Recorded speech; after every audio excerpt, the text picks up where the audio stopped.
right, thank you. You can be seated. Mr. Sweeney, appreciate your eagerness. May it please the court. Yes, sir. I am eager. I am here representing Stephen Kolbe, a Maryland family man and a small business owner, as well as Andrew Turner, a Navy veteran master-at-arms, as well as Maryland citizens' rights groups and businesses.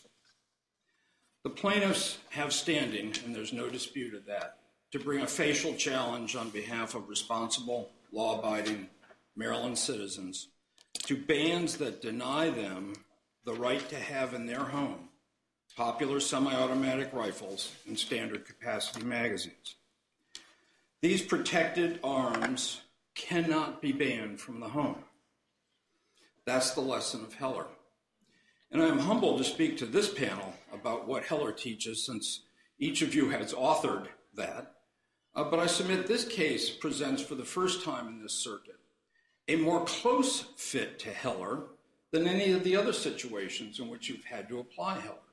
Because this is the first case in which this circuit has actually been asked to apply Heller to a ban on protected firearms in the home.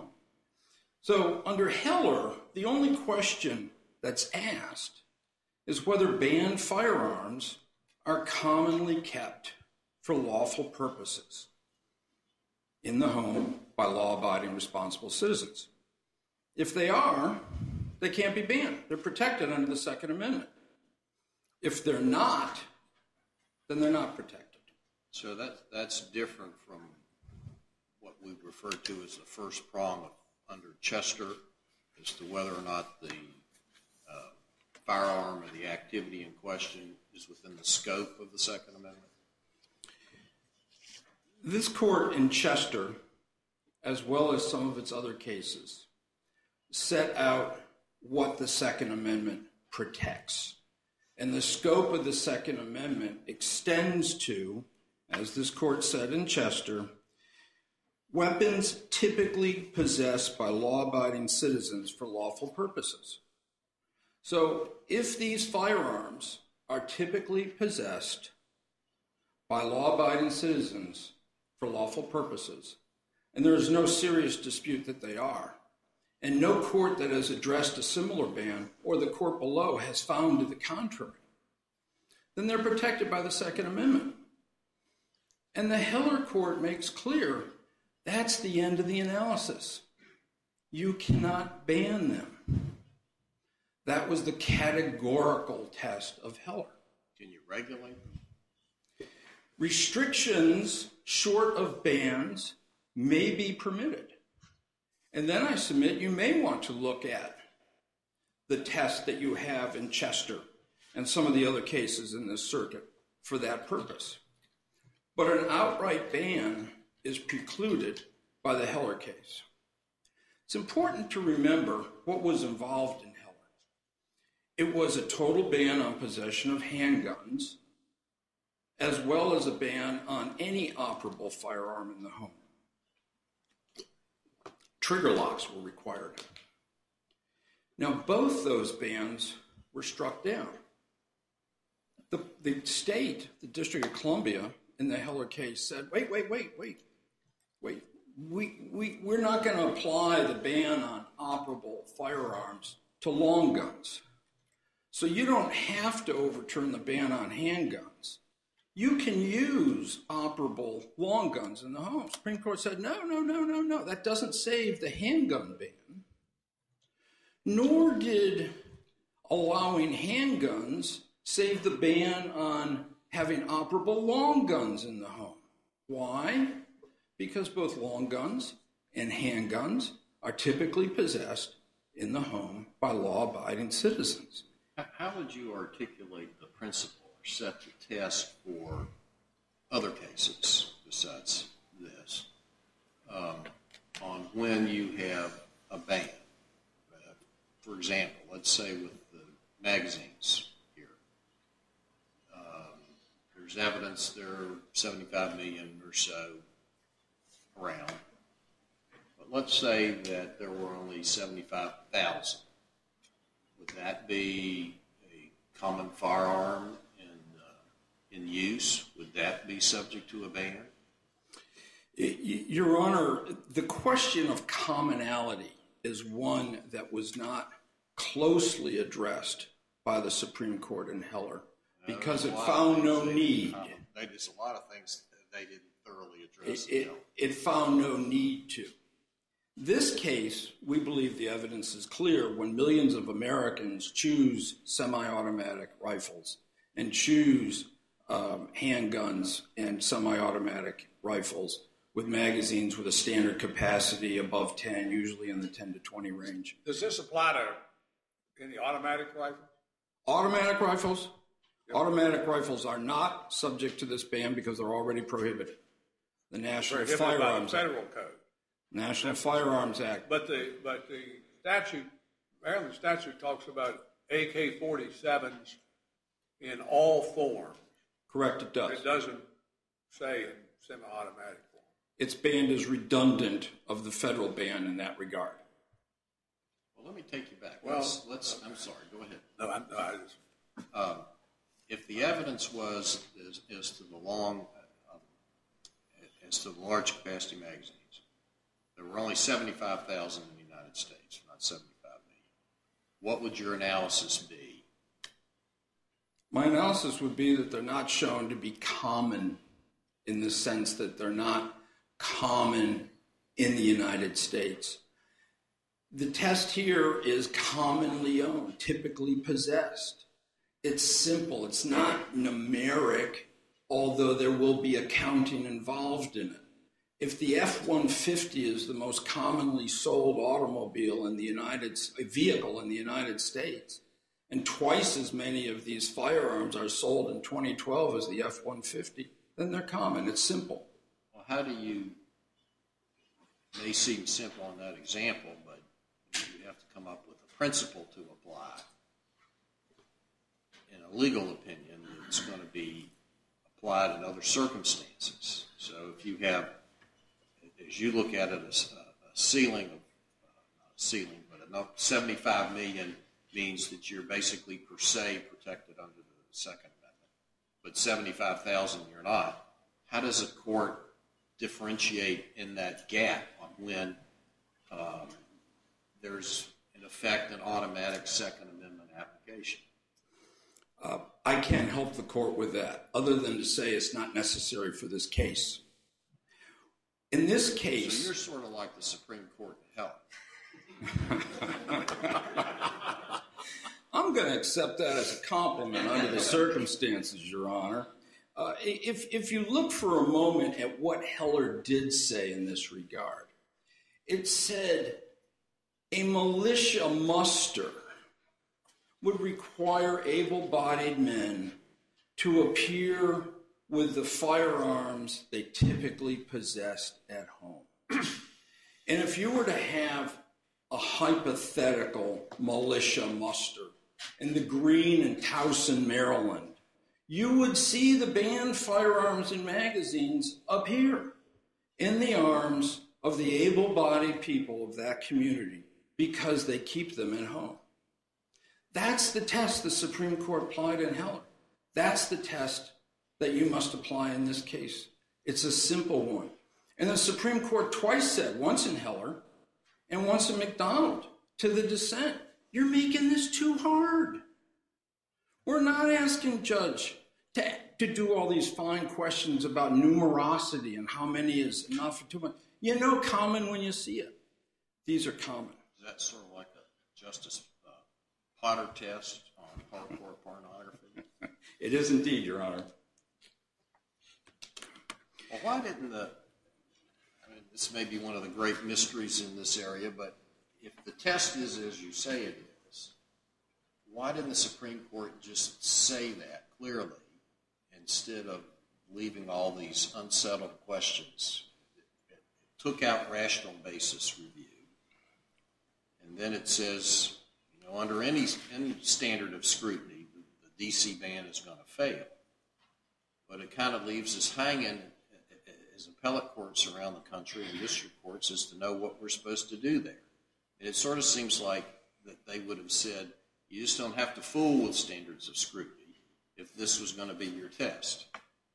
And that's what the court did in Heller. It didn't fool with standards of scrutiny. It set an absolute ban on a firearm typically possessed by for lawful purposes cannot stand under any level of scrutiny.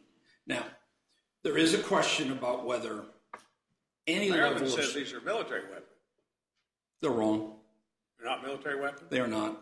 Well, they're it's a weapon that infantrymen for various armies around the world generally carry. That's not true. It's not true. No. AK-47s and M16s? AK-47, the fully automatic version, is, Your Honor. Well, but they're not just a fully automatic version. They could go back and forth. The critical distinction, and I don't blame Your Honor for asking the question because the state has blurred the line between automatic and semi-automatic firearms that is clear as day. There is a critical... The state has blurred it, you say? The state has indeed. And let me tell you how, in two ways. First, they say these prohibited firearms, which are the civilian version of military firearms,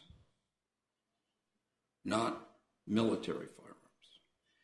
And the critical distinction is automatic versus semi-automatic fire.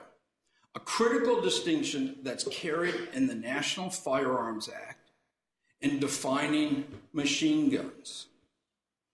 A critical distinction which the Supreme Court addressed in the Staples the National Firearms case. Act, is that the one, 1934? It is indeed. A critical distinction that the Supreme Court addressed in the Staples case. What did Staples involve? The conviction of the owner of an AR-15 under the National Firearms Act because it had been converted to automatic fire, unbeknownst to the owner. There was no evidence he knew it was capable of automatic fire. The government said, he's got an automatic weapon. He's going down under the NFA. Supreme Court said, not so fast. He didn't know it.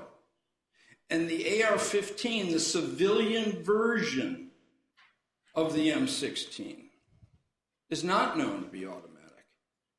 And such firearms are among firearms that are traditionally considered to be lawful possessions in the United States of America.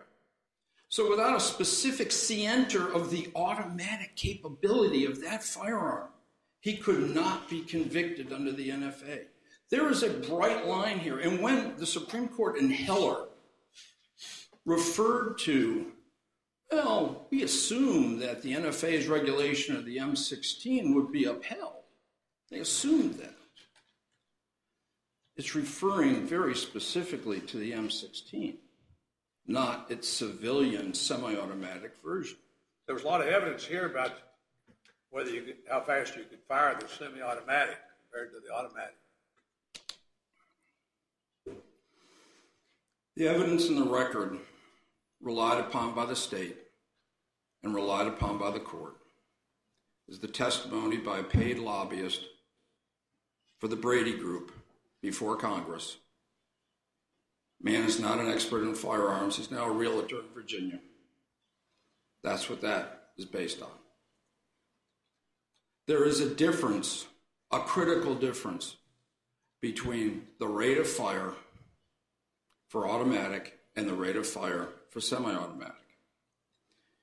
The line is bright. The definition has stood the test of time under the NFA. The Supreme Court in Heller, in talking about the M16, simply reinforced that bright line. We have popular firearms. Millions of people have flocked to own because they choose them for lawful purposes. They have voted, and that's the test under Heller, the popular choice of the people. These are not military weapons, even though they may look like military weapons. What are they used for? They're used for target practice. They're used for self-defense. They're used for hunting.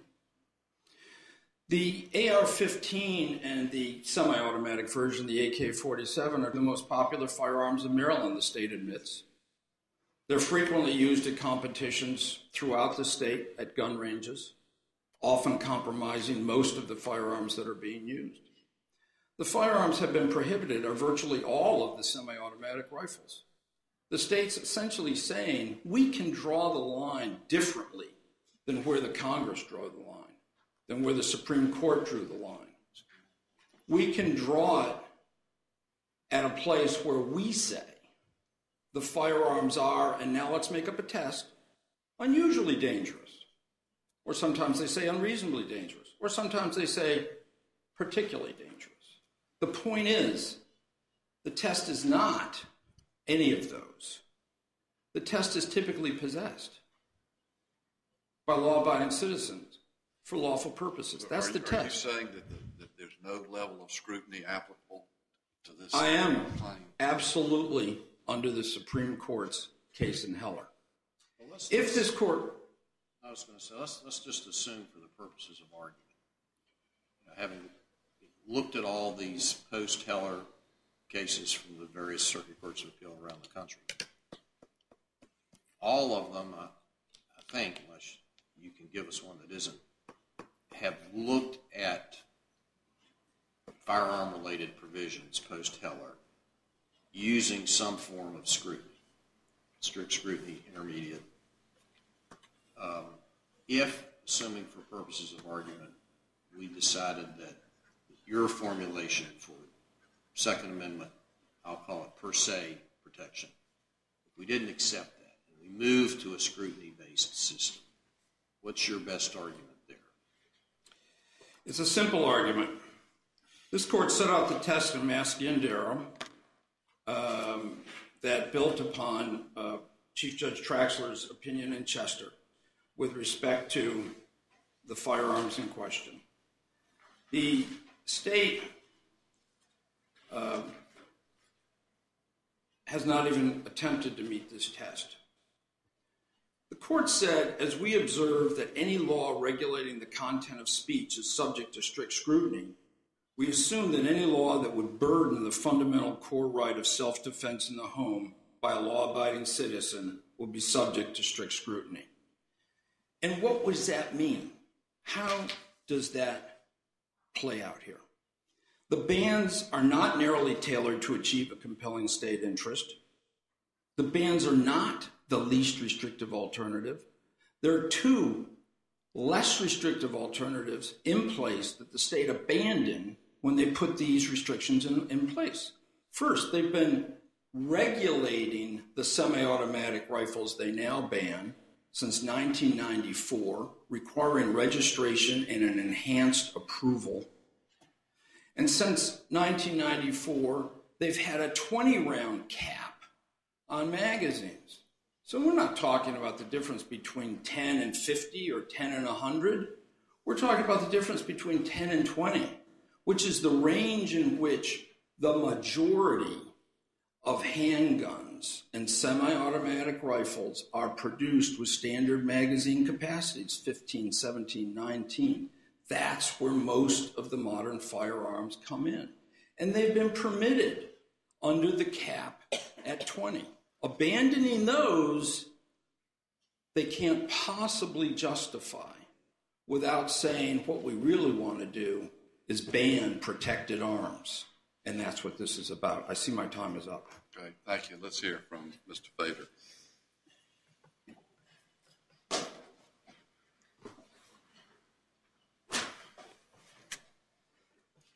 Thank you. May it please the court. Together with Attorney General Brian Frosch, we represent the defendants appellees in this case.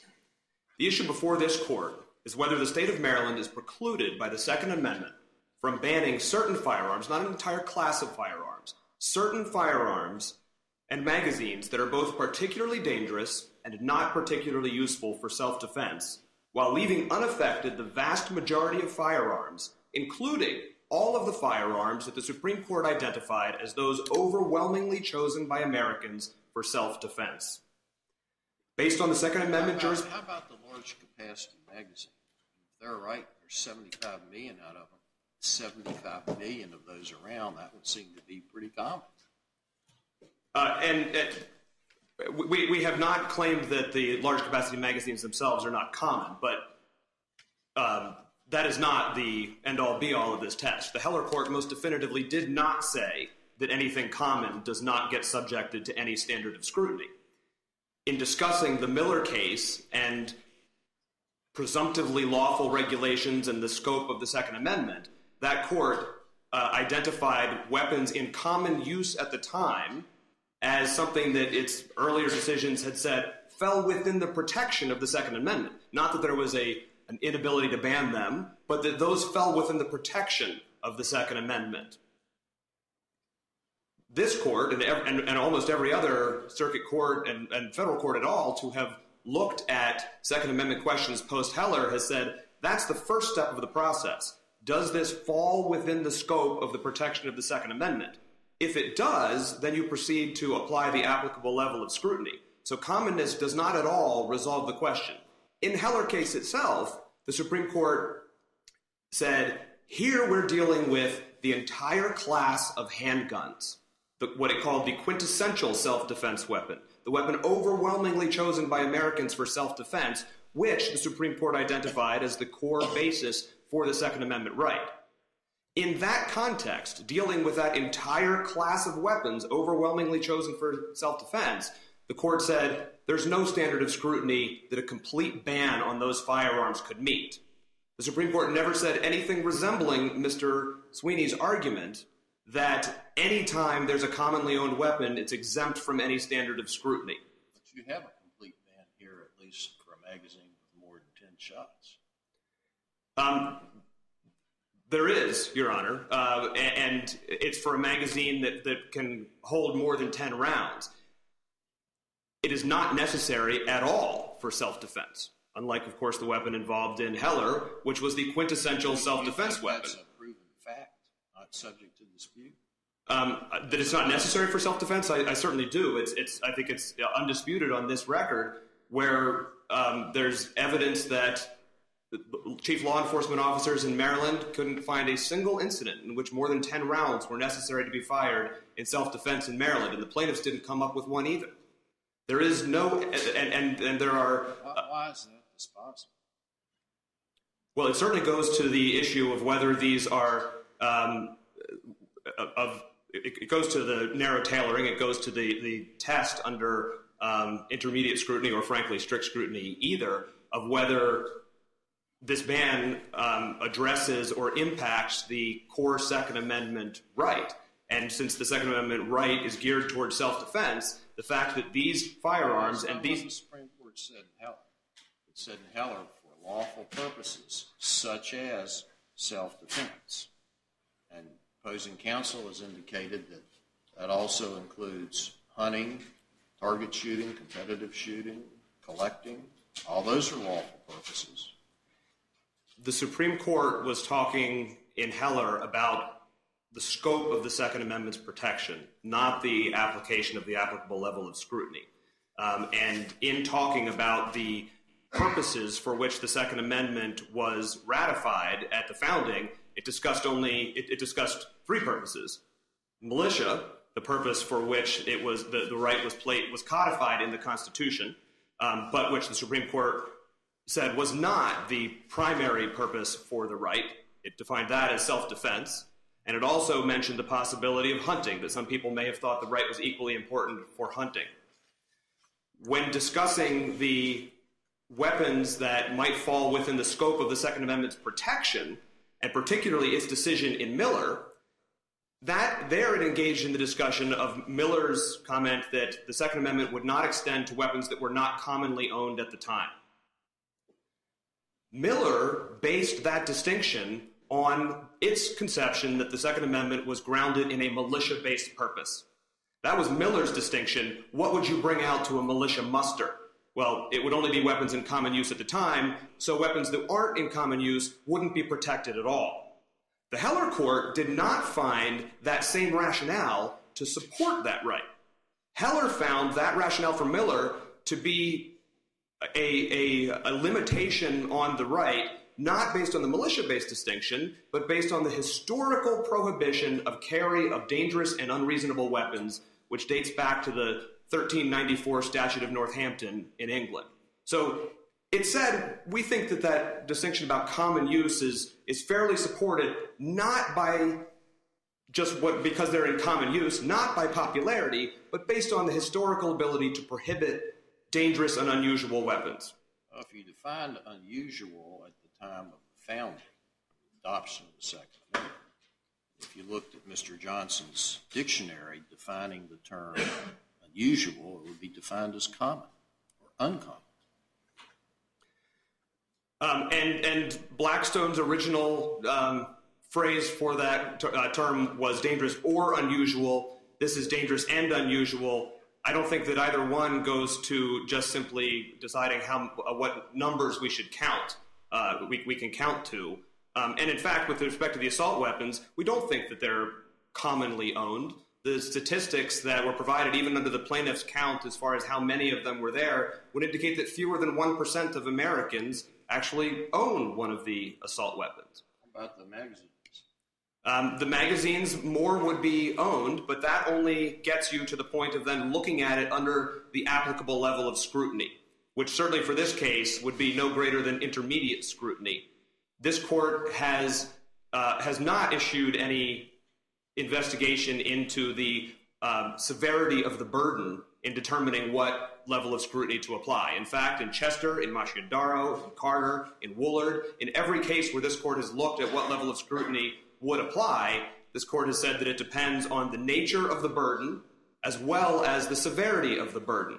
In this case, the evidence is clear that if there is a burden at all on the Second Amendment right from either of these bans, it is minimal at best. Well, let me ask you this. Would you agree that a law-abiding citizen has a constitutional right to possess a semi-automatic pistol in their home for self-protection? I don't think the Supreme Court has gotten to the point of whether it's semi-automatic versus not, but certainly there's a right to possess an operative handgun in the home for self-protection, yes. So you would make a distinction between a right to have a semi-automatic pistol versus... I'm not sure I would, Your Honor. I've never considered that question of whether there's a distinction between semi-automatic and automatic, but the Supreme Court has certainly said you can't ban handguns in the home. You're questioning, then, the constitutionality of a citizen's right to possess a semi-automatic pistol in their home for self-defense? I'm not raising that as a constitutional question, Your Honor. I don't think that's raised in this case. You're not answering. You're answering another question. My question is, in your opinion, does a law-abiding citizen have a constitutional right to possess in their home a semi-automatic pistol for their self-protection? I'm afraid, Your Honor, I haven't seen any case law that has resolved that issue. Clearly, there's a right to possess a handgun. Whether that's a right to possess a semi-automatic handgun, I haven't given consideration to that, and I don't think any court's opinion has answered that. So, curious, what kind of handgun do you think the Constitution allows a person to have in their home? Well, there are certainly other handguns that are not semi-automatic, but like what? I know a revolver, but it still shoots a bullet every time you pull the trigger. What else? It does. I don't think that is. If that is, then Your Honor, considered a semi-automatic. Then I would. So your standard garden variety Smith & Wesson 6-shot cylinder is a semi-automatic weapon? I'm sorry, Your Honor? Your standard Smith & Wesson 6-shot revolver, is that not a semi-automatic pistol? I suppose if the round is replaced in the chamber after each pull, so that you pull after each trigger, then yes. And I think that it's the case. Can a law-abiding citizen possess that revolver in their home? Yes, Your Honor. So we've established the 6-shot revolver is acceptable. How about a Glock with a 15-capacity magazine pistol? It's in my nightstand. I think that the state certainly has the right to restrict the size of the magazine, because all of the evidence is that more than 10 rounds are not necessary or not used in self-defense. So it is not affecting a prohibition on magazines that can hold more than 10 rounds does not affect the self-defense aspect of that firearm. It does not affect its use in hunting.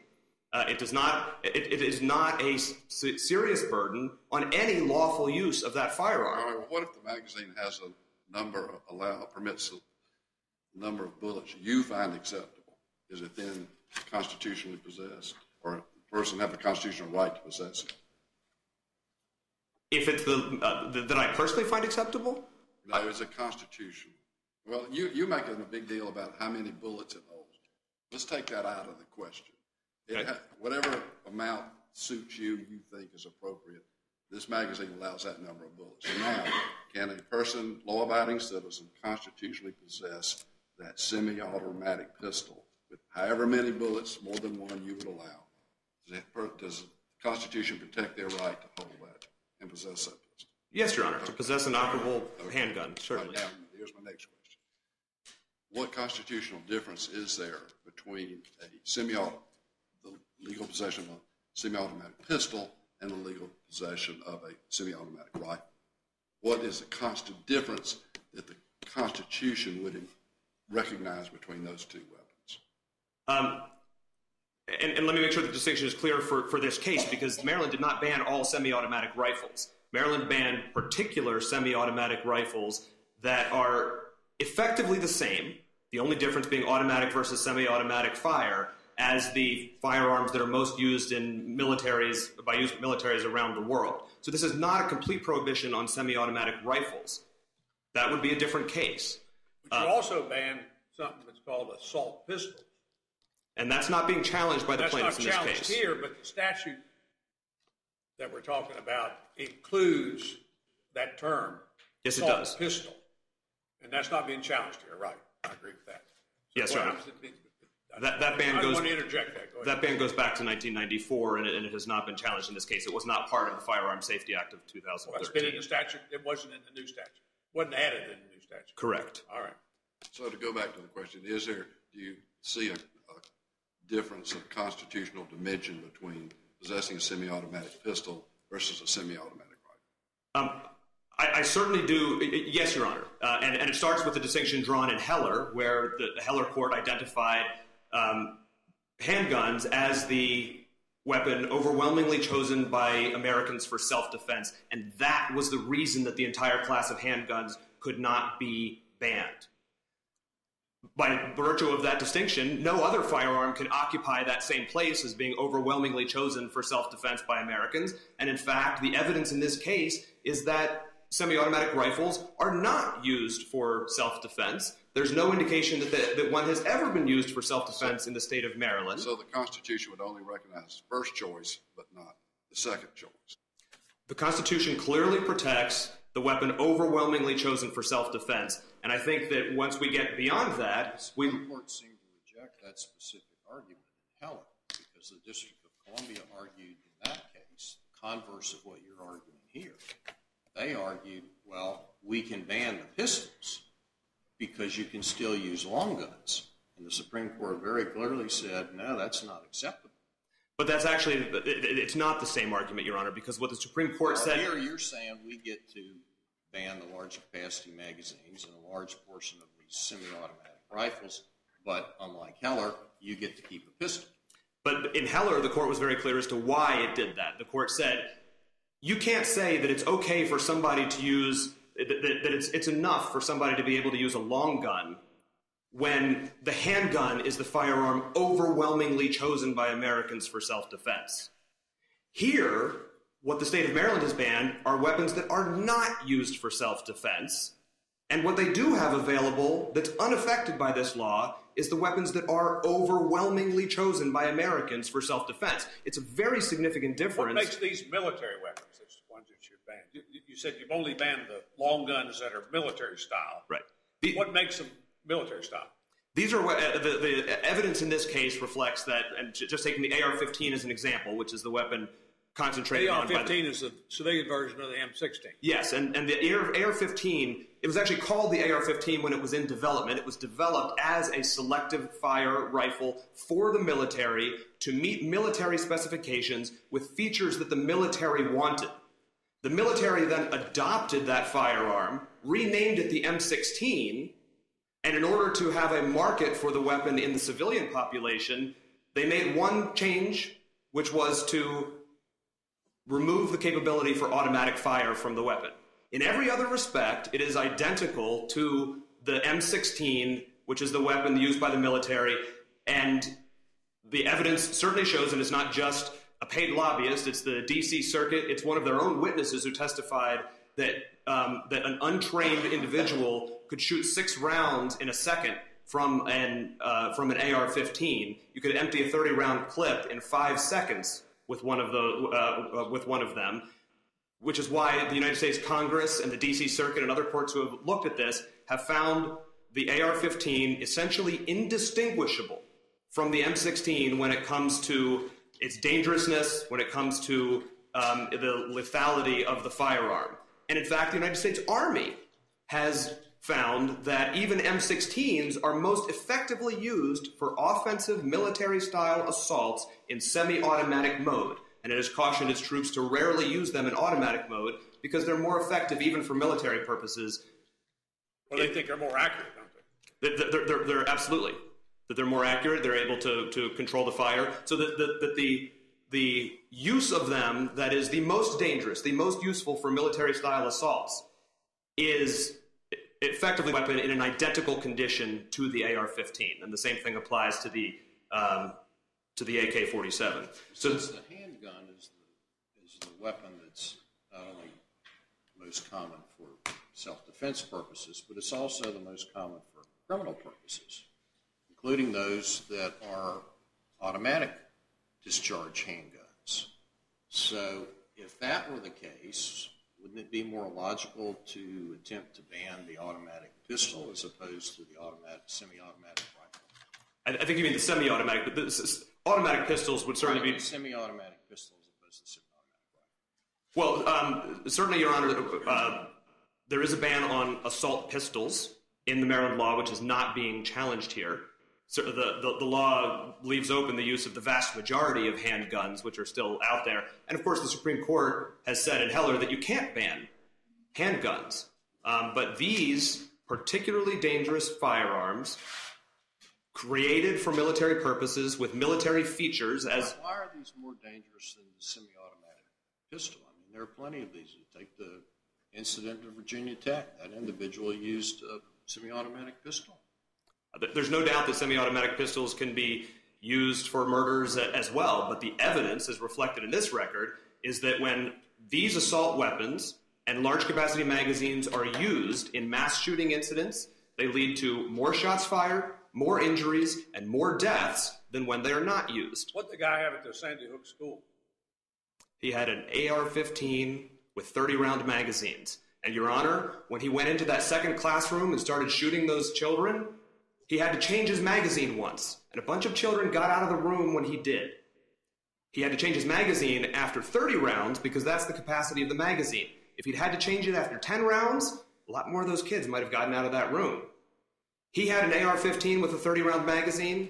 The shooter in Aurora, Colorado in the movie theater had an AR-15 with even higher capacity magazines. The shooter in Tucson, Arizona had a semi-automatic pistol, but with 33-round magazines.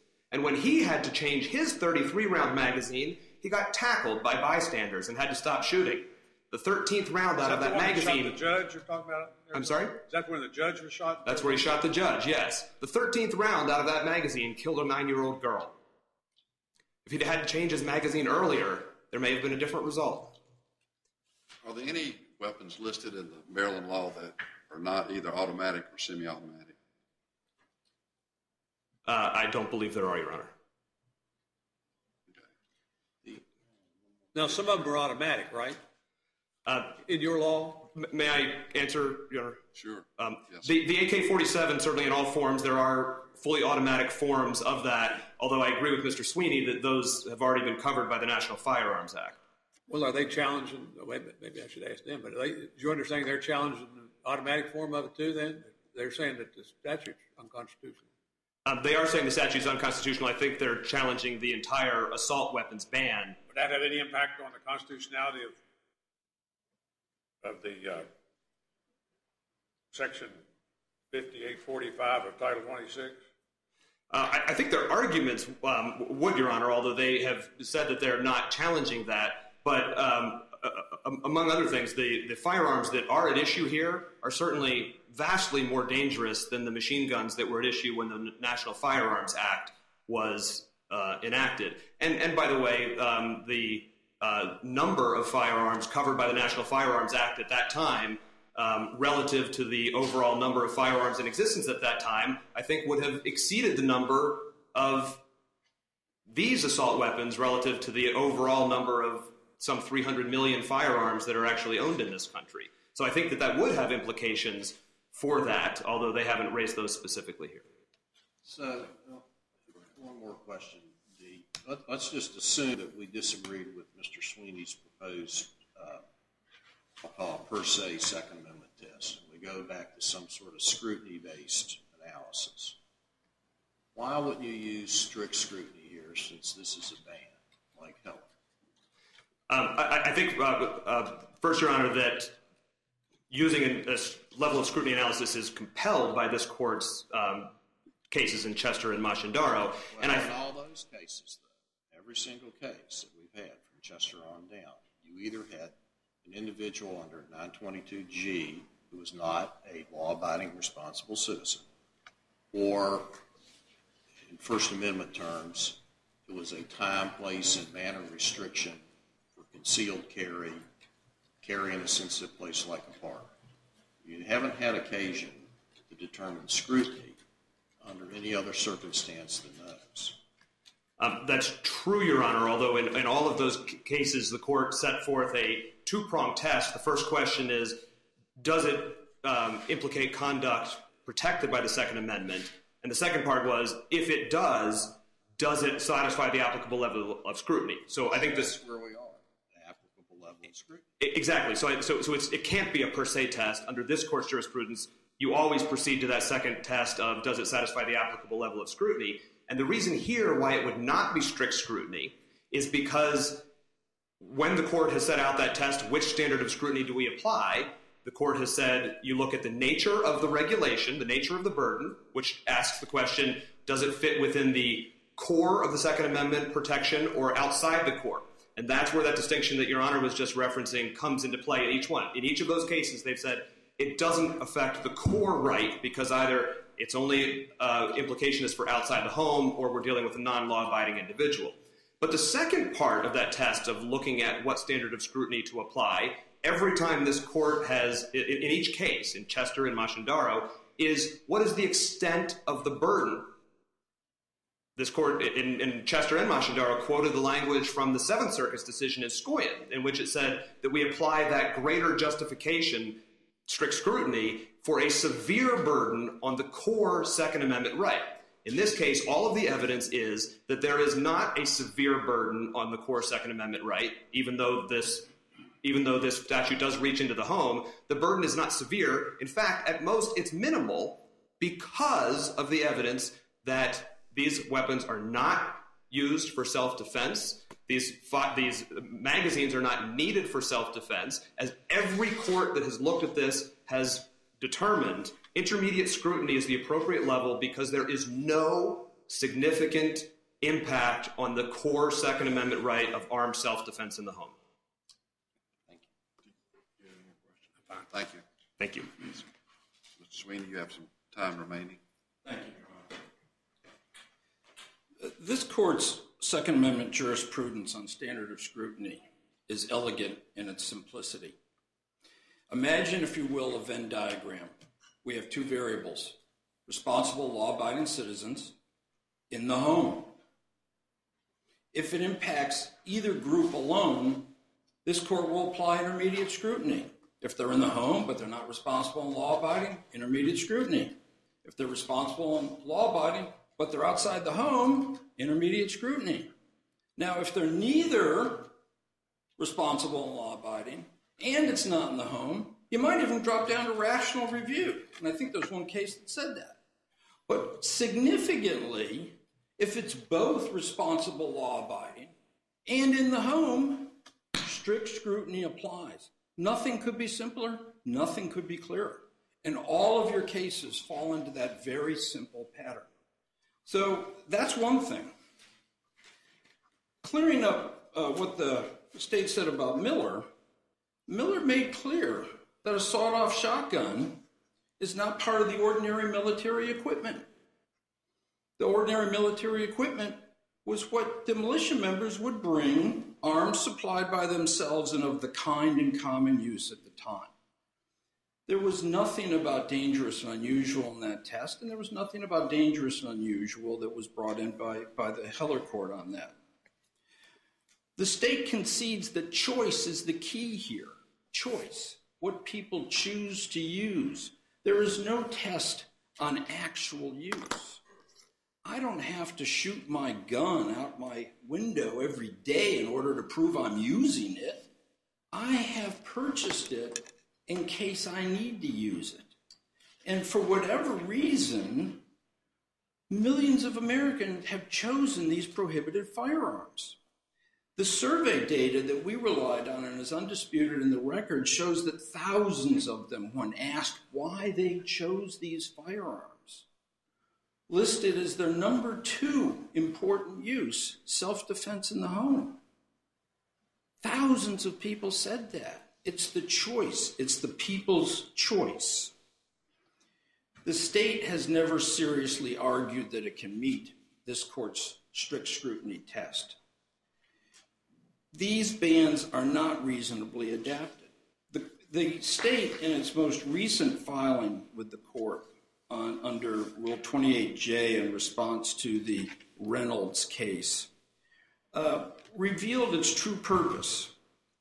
It said the prior regulations that it replaced, the 77R provision for registration of the now prohibited firearms and the 20-round limit capacity, which, by the way, would have precluded all those high-capacity magazines and those incidents that the state just referred to. Those prior regulations, the state says, did not sufficiently reduce the availability of these protected arms. They're going and they're collecting printing presses and computers from the home because they're more effective than handwritten messages. They are trying to reduce the instrumentalities necessary to exercise the right themselves. They're not saying that there's a compelling state interest somehow beyond that. They're saying our compelling interest is to reduce the number of protected arms in the state. And frankly, that's what they've set about doing with this law. Their tests, not particularly dangerous and not necessary for self-defense, can be found nowhere in this court's jurisprudence or in the Supreme Court's jurisprudence because they don't exist. And their only purpose they bring them out is so that they can determine where the line is drawn. The clear line drawn over here by Congress and the Supreme Court between automatic and semi-automatic fire. And the line they like to draw anywhere they want to. Because if it's semi-automatic rifles today, it's semi-automatic pistols tomorrow. And you did not hear the state disclaim that intent. Well, in fairness to them, nobody asked them to express opinion on that. Only a handful of other jurisdictions have attempted to ban these firearms and magazines. All of those are up on various stages of the challenge. Those courts all found that these firearms and magazines are commonly kept and that similar bans burden Second Amendment rights. Those courts all applied intermediate scrutiny to uphold the bans. They simply got it wrong. This case is different from that because this court requires, at a minimum, that it apply strict scrutiny because this ban restricts the fundamental core right in the home for responsible law-abiding citizens.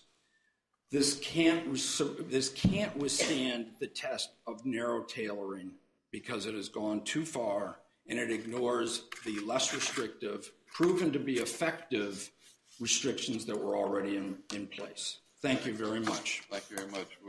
I appreciate outstanding arguments on this important subject. All right, we will